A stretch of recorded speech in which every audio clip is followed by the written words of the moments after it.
Green Man Gaming offers cheap prices for great games on PC and PlayStation 4. Find out more using the link in the description below. Hello everyone. Welcome to the second episode of Dead MMOs I Played as a Kid series. This time around, we're going to look at Club Penguin. For those that are uneducated in the masterpiece that was Club Penguin, it was a browser-run MMO via Adobe Flash, created by Disney Interactive Studios and developed by New Horizon Interactive and Rocket Snail Games. New Horizon Interactive, however, is now known as the Walt Disney Online Studios Canada. Meanwhile, Rocket Snail has had quite an agenda of their own before and after Club Penguin. While before Club Penguin they had smaller, lesser-known games like Experimental Penguins and Ballistic Biscuit, they ended up growing after Club Penguin shut down. You may have heard of the hit mobile game Adventure Capitalist. Well, Rocket Snail was actually the executive producer of that game. On to the history of Club Penguin.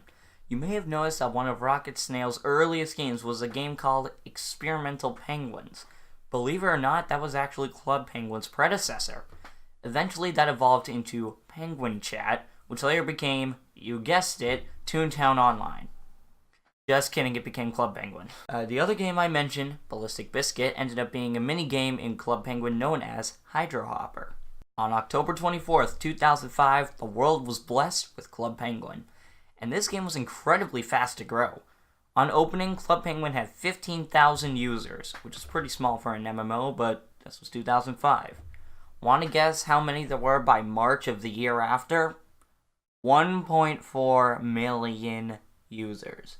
By September of the same year, it nearly doubled to 2.6 million, then 3.9 million by 2007. In August of 2007, after refusing many lucrative advertising offers and venture capital investments, the three co-creators of Club Penguin sold their game and its parent company to the Mickey Mouse cult. Disney for $350 million. Forget that last thing I said. In April of 2008, Club Penguin was ranked as the 8th top social networking site according to Nielsen, which is a data/info measurement company. Watch out, Twitter and Facebook, we have an army of flightless birds. Since the Disney buyout, Club Penguin was constantly going up in revenue and player count. Not only were there more characters added like Rock Hopper, the pirate, journalist Antarctic, and the whole secret agency, but Disney used the game as a means of promoting their upcoming movies. On certain days, the entire game would have surroundings themed around upcoming movies like Zootopia, Frozen, and Star Wars, to name a few. It was incredible at the time, with over 200 million registered accounts as of July of 2013. CP even got to celebrate its 8th anniversary, but like most MMOs, they must come to an end sometime. It all started in April of 2015 when 28 members of the Kelowna HQ, sorry if I pronounced that wrong, were laid off due to the declining success of Club Penguin. The same month, the UK office in Brighton was shut down and some Los Angeles employees were let go. On September 2nd, 2015, the German and Russian versions of the website were shut down. With the closure of Disney Interactive in the same year, 30 Disney Studios Canada staff members were laid off. At this point, it was clear that the game would be coming to an end in the near future. Fast forward to January 30th, 2017, where Club Penguin announced that the game would be shut down on March 29th. However, just because the game was ending doesn't mean the Penguin's gonna go out with a bang. Days before the death day, speedruns were done to see who can get banned from the site the fastest. The world record for that being 37 seconds by Canadian speedrunner 2KRN4U. Don't even know what that means. On the last day of the game being open, all users were given free membership, and then it closed at midnight, March 30th, 2017. Some probably wonder, why would such a successful game be shut down just because player count was going down? Couldn't they just add more features? Remember, Disney Interactive was going under, and they ended up closing down. It wasn't something they exactly had control over. To answer the second question, take note of the layoffs that they had. I believe it was roughly 70, 80, around that range.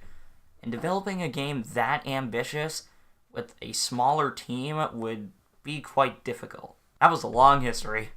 Let's talk about how the game itself was for me as a kid. So I had no clue what day I started playing this game, but what I do remember is that it was addicting like all the other MMOs in this series. Like most people who were broke-ass kids, I was a non-member. That leads to one of the biggest problems with this game, the membership. A common theme in these MMOs is that memberships unlock probably 70% of the entire game. Club Penguin is no exception to this. With membership, you can unlock exclusive outfits, pets, igloos, and among other things. While normally this wouldn't be a problem for me, I feel like they cross the line with the sponsored events. These events made to promote movies to the general public should allow everyone to get all the rewards.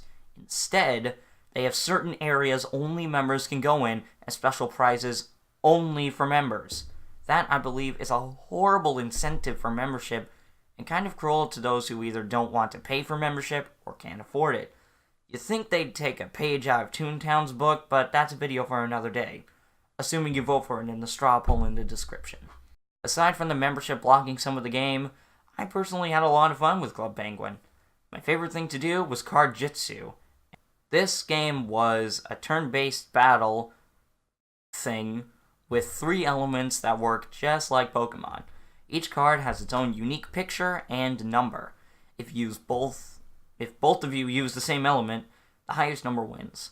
Although any card that has a 9 or higher will play a unique animation and have some kind of effect for the next turn.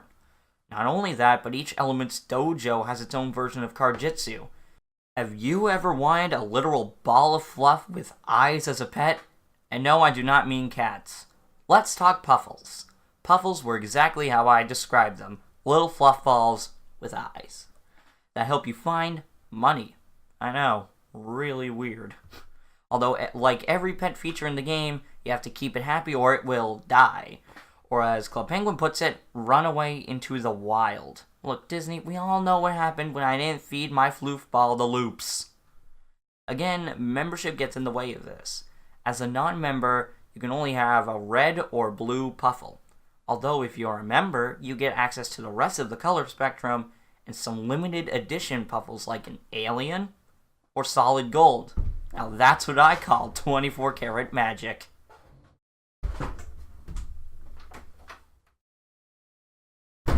Man, I have to stop these half-baked jokes. Anyway, overall, I think that Club Penguin was a great game.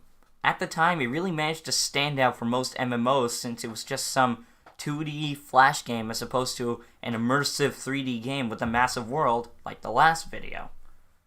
But the fun doesn't have to stop now. There are passionate penguins out there who have made their own Club Penguin private servers which you could play on right now.